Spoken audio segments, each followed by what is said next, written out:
It's a bit dark or grim now for Montreal. Like it's hard to feel optimistic about this team heading into the playoffs. Is what I'm trying to get at. Yeah. Is that fair assessment? It kind of seems like it feels vanilla. It feels vanilla. I'll be clear with you, and I'll be very straightforward on the subject. Go off, sir. Go off.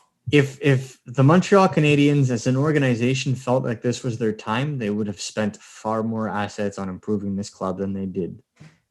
And that's it. The way that I look at a club, I look at what their general manager does. If their general manager goes all out, they feel they have a shot. If the general manager decides to play it safe, they themselves have doubt. I've always felt that way. Unless, of course, your club is an absolute powerhouse like Colorado, and you just do like a minor deal here or there.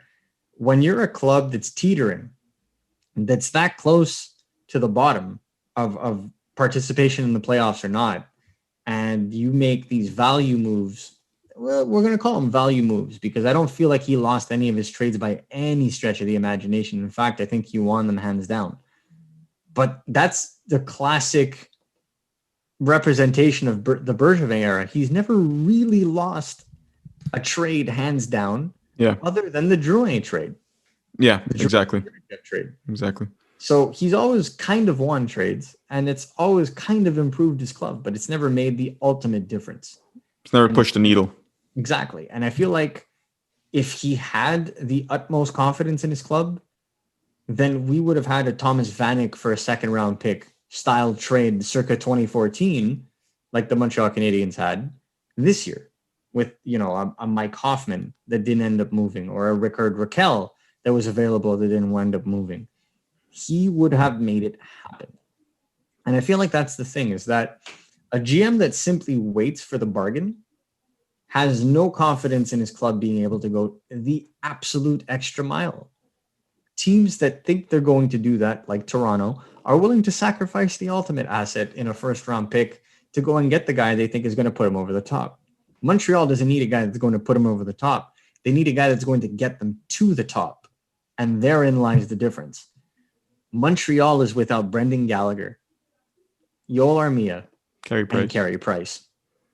When those three come back, it's a whole new team. Yeah. Well, right?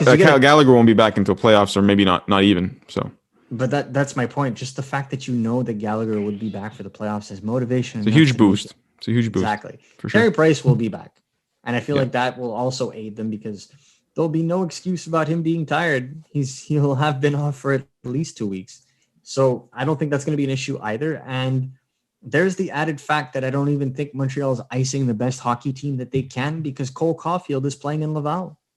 Oh boy. You brought up the.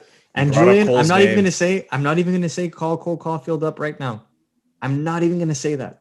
Okay. Laval has a break from April 18th to April 30th. And I will bet you every shiny cent I still have, defunct shiny cent I still have in my house, that Cole Caulfield will be called up shortly after the 18th of April to play for the Montreal Canadiens. Okay. And I'm not expecting him to burn the league, but I'm expecting him to contribute more offensively than anyone named Lehkonen, Armia, Byron, you name it, playing in the bottom six right now. I feel like giving him a third line role with heightened power play minutes in the situation that Shea Weber is in right now. Play him at the left circle of your power play instead of Shea Weber on that first wave. The actual Ovechkin spot, a guy that can actually play the same way that Ovechkin does. And if ever he gets caught on the power play with the puck and not in position, can actually make a play out of it instead of just being like, oh shit, right? Like Weber does every time he's given the puck on the power play. So put Caulfield on that wave.